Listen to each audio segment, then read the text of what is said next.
Hey, everybody. Welcome back to my channel. Not sure how you heard about me, but I am sure glad you did. Ladies and gentlemen, I have an announcement to make. We have officially reached over 700 subscribers.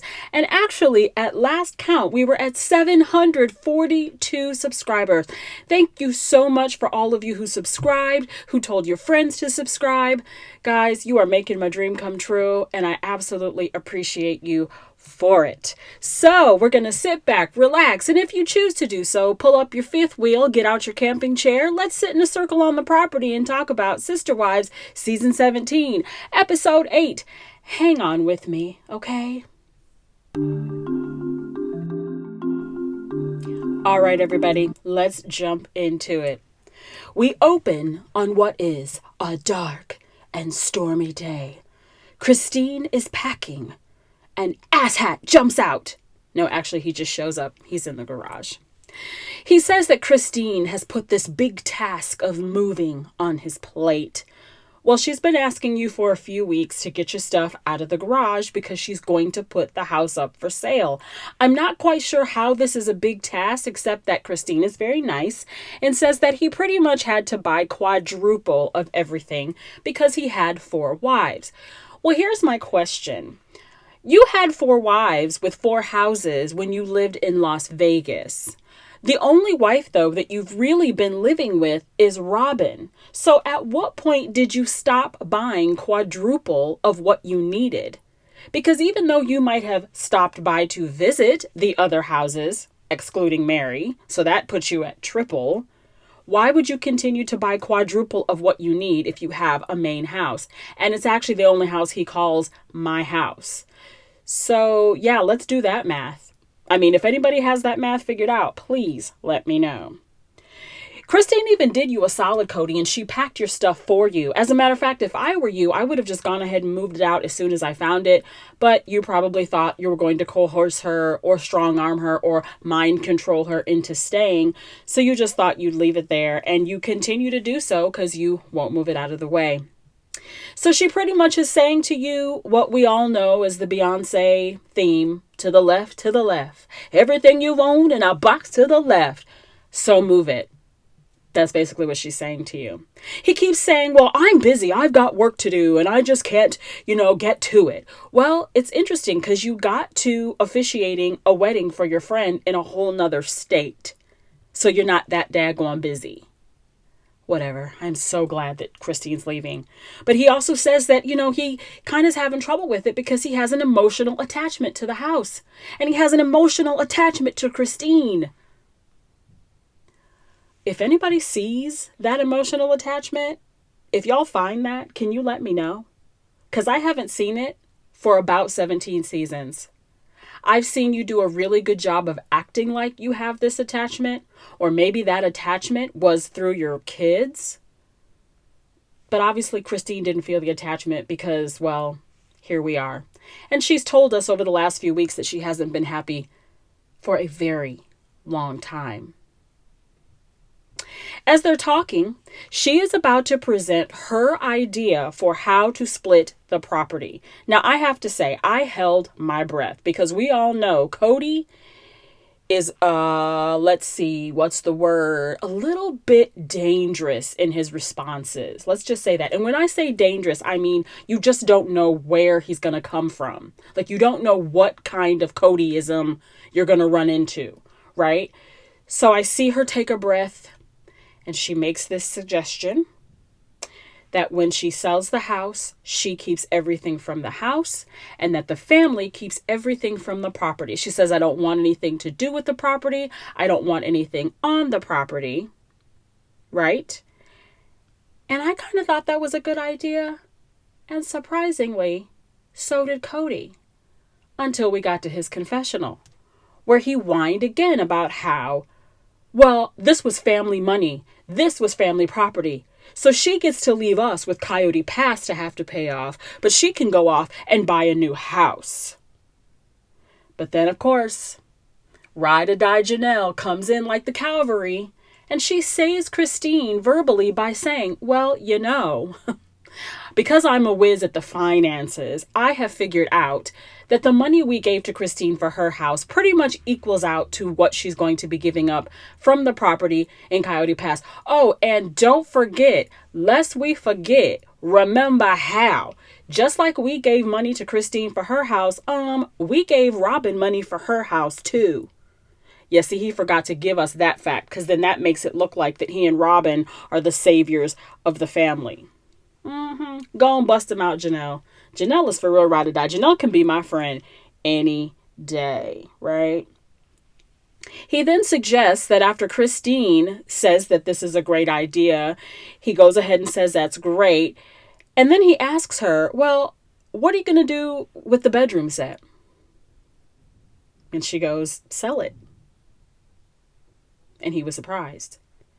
He literally stood there looking that bedroom set up and down a good maybe 10 times because he just could not believe what he had heard. Bruh, Cody, she is not getting ready to continue to sleep in a bed with your man stank on it. Come on now. She wants to start over, fresh, clean. Why in the world would you expect that she would move to Utah, maybe get a new boyfriend, since you are so worried about that, but then put him in the same bed that you were in if she were to get remarried? His control just goes beyond. Like, his controlling and narcissistic behavior just goes beyond what I have ever dealt with in real life. I was really shocked at how he took that. But you know what? It is what it is. She said what she said. She meant what she meant. Period. Okay? Anyway, so man, if you really have knocked the wind out of his sails, Christine, with that. And his face just really told it all. So then we see Janelle out on Coyote Pass, and Cody drives up and again shows up and starts off with how inconvenient living in an RV is. Although they are trying to fill her water tank because she says that she has to basically carry 8 buckets back and forth to replenish what she and Savannah use in the RV, right? Now, during this conversation, she asks her husband to walk the trash up because it's about to rain. And he says, and the truck is full. So Janelle just says, well, that's all right. I'll walk it up there. I'll walk it up there. You know what, Janelle? I think you should walk it up there. I think you should have. I think you should have walked that trash up there, and you should have kept on walking right off of Coyote Pass and right out of Flagstaff. Like, for real. This man shows you in every minor and major way that he does not care about anybody except sass ass. Say it with me. Sass ass. But somehow at the end, he does find room in the truck and puts her 2 trash cans on, and I assume goes ahead and drives up to the corner and leaves them down there.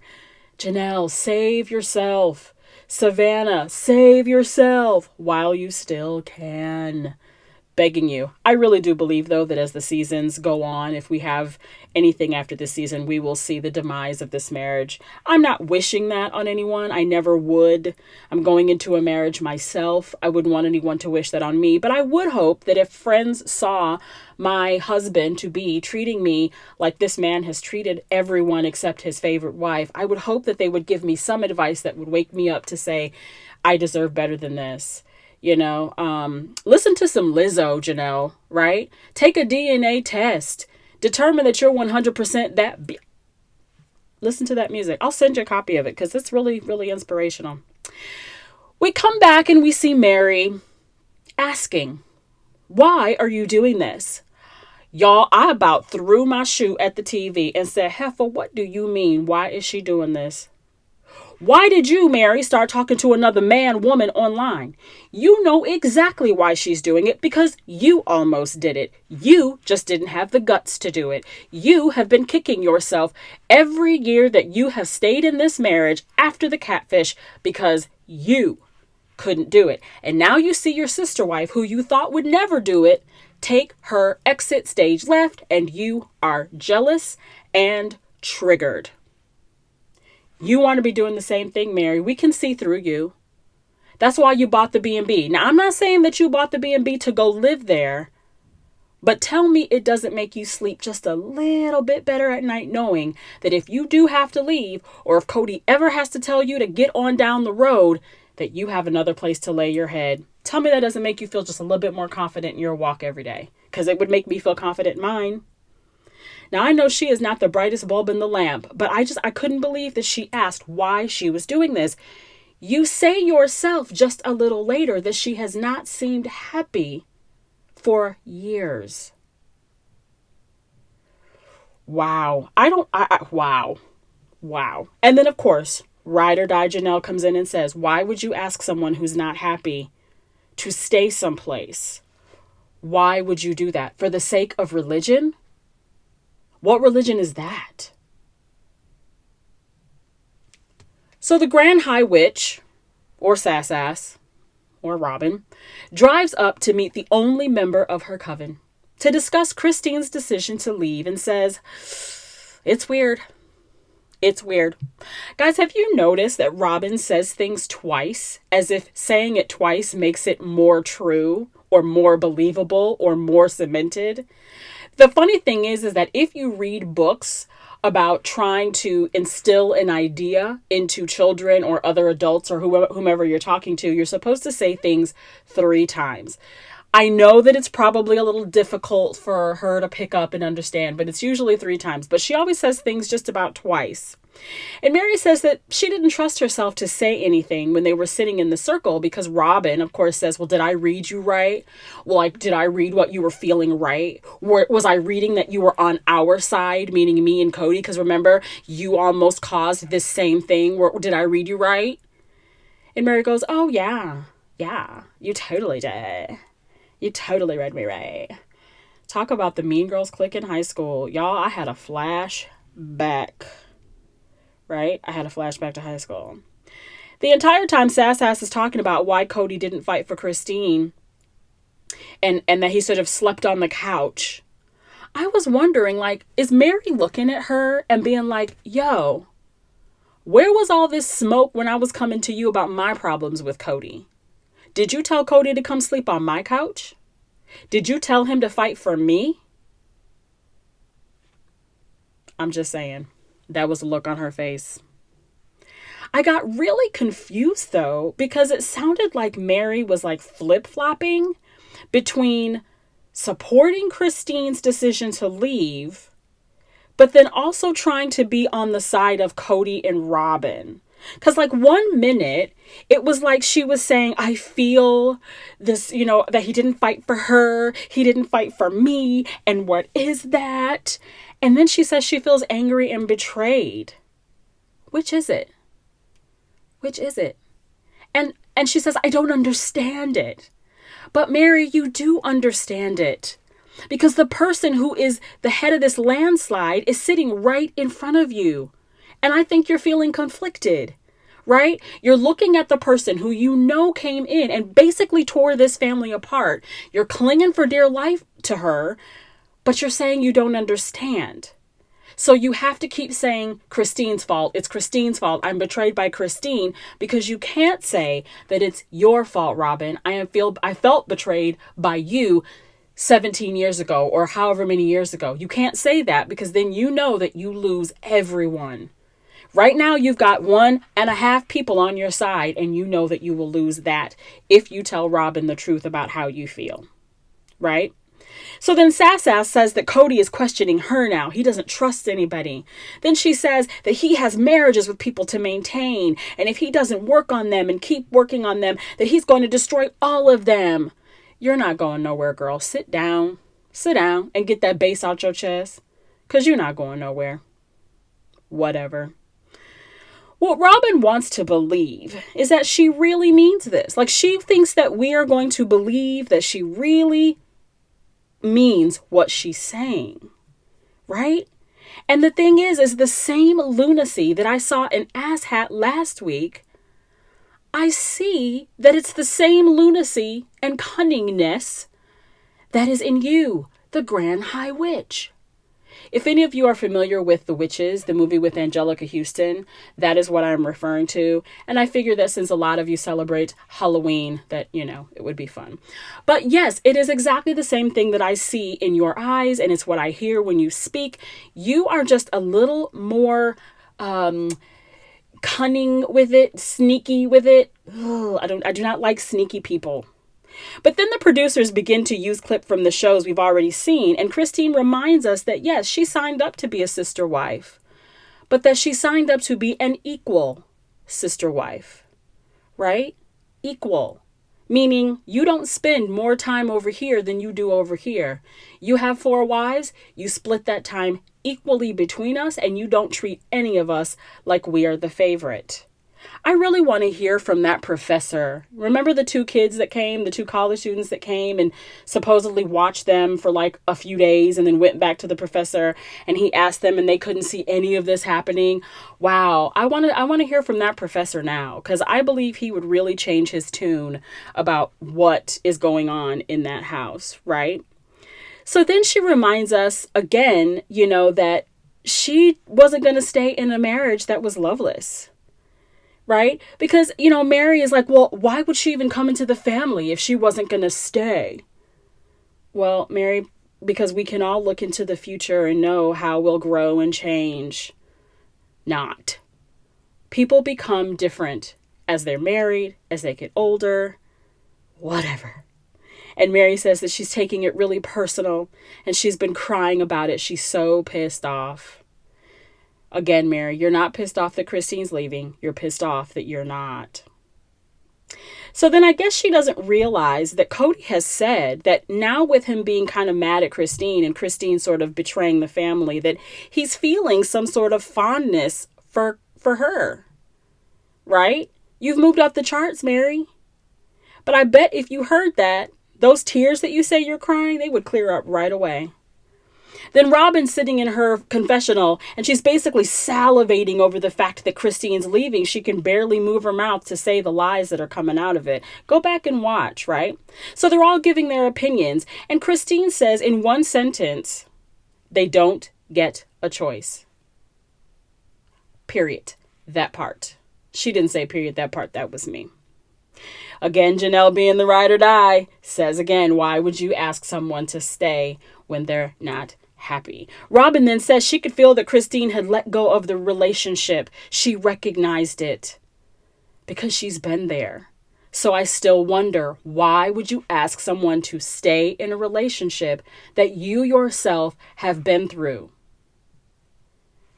Boggling, mind-boggling, right? That is not what any normal, thinking, confident person with no guilt would do. And if you listen to that list again, normal, thinking, confident person with no guilt, that was what I used to describe Meri.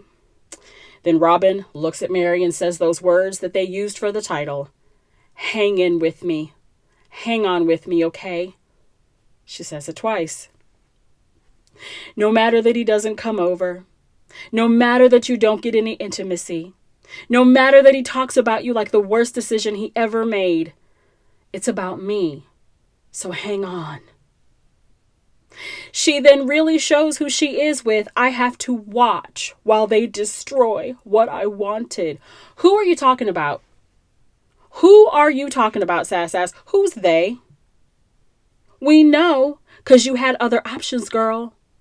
Stop telling us you had options. Who cares if you had options? You chose this option. You chose to be with this family and this man. Girl, you're not that cute. Stop it. And if you had other options and you chose Cody, then your other options must not have been that great. Although, maybe it was just that those other options didn't come with a TV show. Then she also says what she said before. I would never do anything to this family to hurt it. Your mere presence and what you allow to happen hurts this family. You think you've done a really good job of I don't knowing your way out of things, Robyn, or taking the it's their relationship, so I'm supposed to stay out of it way out. And by watching and not saying anything, you are an accomplice. If you don't understand that, I get it. Because you're not real swift. I get that. Can't help your kids with the homework, so you got to have a nanny. I get that. But that's just what it is. It is what it is. Then she says that she has the conversation with Cody that Meri had way back in season 1 about what if I were giving attention to another man, and he uses the words vulgarity, that it would sicken him. Okay. So what are you trying to imply by having this conversation? Why do you say that you've had this conversation and that you've told Cody that he needs to have this conversation with you? Are you thinking about chucking it in and leaving? I don't think so. So why this conversation? That would be an interesting answer to get. So then the coven begins to discuss that Meri asked Christine how the kids feel about her leaving, and that Christine says they're all for it. Meri goes, I don't know what that means. And of course, the Grand High Witch says, well, that means they've only heard one side of the story. How do you know?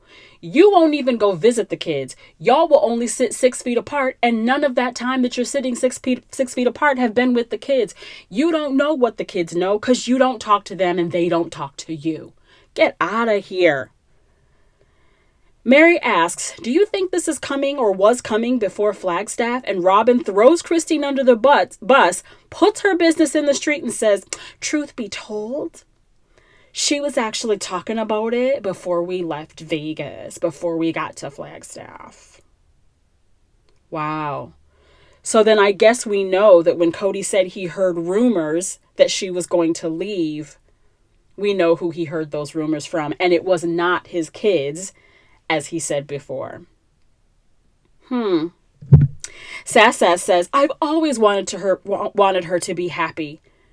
Yeah, as long as she let Cody keep you first and she kept quiet, that's what you wanted her happy to be. And she decided that was not going to be her happy. Her happy was going to be away from all of you, and y'all can't stand it. And then had the nerve to say, even if she wanted to stay on the property and date, I would be fine with that. What kind of circus are you proposing here?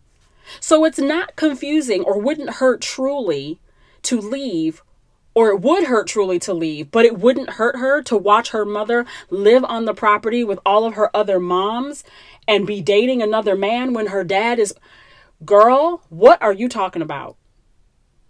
What kind of shit are you trying to expose this little girl to, all for the sake of you getting what you want? I really hope YouTube does not flag my channel for that, but that just tripped me all the way out. I was like, how dense are you? Meri says she'll never say that the problem is plural marriage. And you know what? It's not. It's not plural marriage. Yeah, we know that plural marriage is not the idea. I would not do plural marriage. If my fiance came to me sometime after our wedding and said, hey, let's have another wife, I'd be like, great, you go ahead and build that with her and y'all get another wife. I am not in favor of it. Those people who do it, I have no judgment. But it's not plural marriage that's the problem in this case. It's your marriage to Cody. It's the favoritism. It's the narcissistic behavior. It's your lack of confidence. It's your guilt.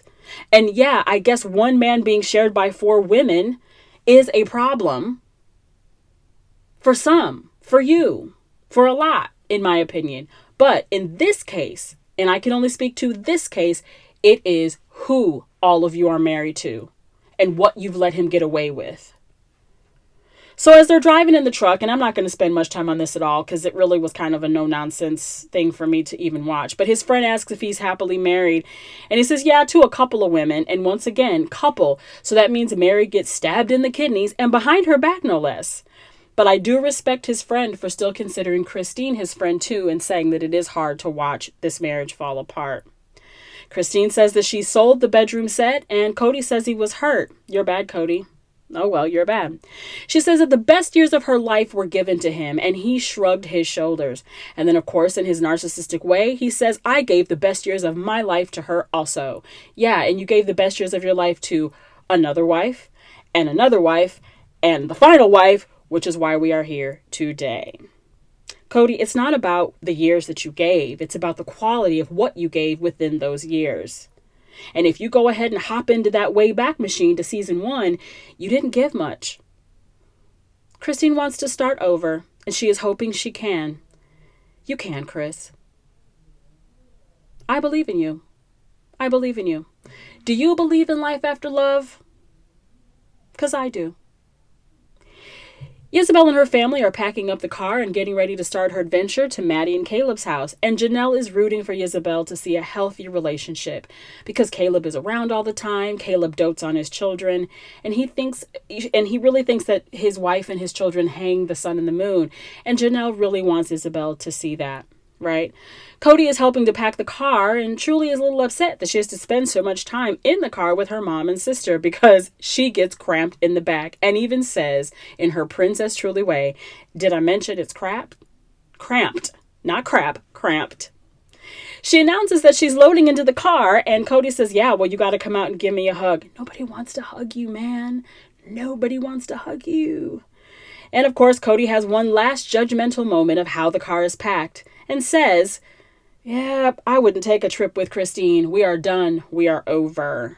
Christine's probably okay with you not taking a trip with her at this point. Christine, who is being reminiscent and still very nice, says that her kids don't have a great relationship with their dad and they won't know the awesome side that he actually has and that she fell in love with. But she realizes that they've both changed. They peel out of the driveway and Isabel cries because she doesn't know when she'll be back. And she didn't get to say goodbye to Janelle and her kids and Ari and Saul. She didn't say Meri. She didn't say Robyn. She's just sad that she didn't get to say goodbye to Janelle and her kids, Saul and Ari. Isabel, she gets some in there. She gets some zingers in there. Isabel knows what's up. She's good. So next Sunday seems to be the week that Christine leaves officially. Maybe. We'll see. We don't know. Robyn blathers on about how she's not officially divorced until she's physically intimate with another man. What again is this religion? So I have to basically, in my marriage that I have that's spiritual, cheat in order to break away from that marriage? Wow. I've really got to do some research. Listen, I don't know if any of you out there are former FLDS members, polygamy, whatever. I just do not understand the rules of this thing that they call marriage in that world. So if you have any insight, please feel free to let me know. Just remember, be nice when you do it. Please be nice when you do it. All right. I will see you again next Sunday. I ask you again, please, please, please, to hit the like, the share, the subscribe. Leave me a hello. I'm trying to get to that 1,000 subscriber mark. If we can do that by the next time I drop one of these videos to you, which is probably next Sunday, I would absolutely love it. Remember, if there's anything you want to do, go out and do it. Do not let anyone stop you. This is all for fun for me. And if I can do it, you can too. There is enough room for everybody.